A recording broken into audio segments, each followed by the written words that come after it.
ইগ shell ডিমের খোসা, shrimp shell চিংড়ির খোসা,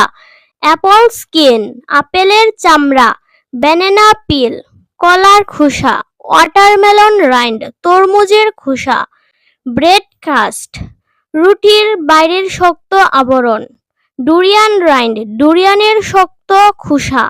পিনাট শেল বাদামের খোসা, কর্ন হাস্ক ভুট্টার তোষ, অনিয়ন স্কিন পেঁয়াজের খোসা, সিপ চুমুক দিয়ে পান করা, রিপ আউট ছিঁড়ে ফেলা, ইন্টারমিটেন্টলি থেমে থেমে, হাস্কিং পিডাল ঢেকি, মোর্টার অ্যান্ড পিস্টল হামানদিস্তা।